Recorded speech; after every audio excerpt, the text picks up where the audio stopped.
taklif etilayotgan loyihamiz, ya'ni sho'rxok hududlarda joylashgan issiqxonalarning yuqori qismida joylashadigan issiq nam havoni qayta ishlash va geotermal energiya manbalari asosida, demak, o'sha energiya sarfini kamaytirishdan iborat. Bilamizki, O'zbekiston hududida asosan 30% qismini sho'rxok hududlar joylashgan. O'sha sho'rxok hududlarimizdan oqilona foydalanish maqsadida bu innovatsion loyihamizni taklif etyapmiz. Loyihamiz doirasida bizda o'sha sho'rxok hududlarda joylashgan issiqxonalarda tabiiy gaz zaxirasini tejashga yordam beradi va shu bilan bir qatorda sho'rxok hududlarning maydonini kamaytirishga ham yordam beradi. Issiqxona uchun tadbirkorlarga, demak, bir muncha moliyaviy jihatdan summalarni tejashga yordam beradi. Loyihani amalga oshirish uchun bizda, demak, birinchi o'rinda issiqxona qurish xizmatimiz bor, ikkinchi o'rinda issiq nam havoni qayta ishlatish mexanizmini qurish, uchinchi o'rinda, demak, o'sha o'simlikni tanlab berish va sho'rxok darajasini kamaytirish.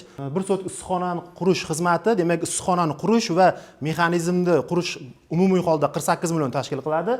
Agarda bir so'tk issiqxonasi mavjud bo'lgan jismoniy shaxslar bo'ladigan bo'lsa, demak, o'shalarning ichkarida xizmatni qurib berishning o'zi, demak, 18 million tashkil qiladi va keyingi xizmatimiz joylashuvdan kelib chiqqan holatda, demak, o'sha o'simliklarga ekishni maslahat berish xizmatimiz bor.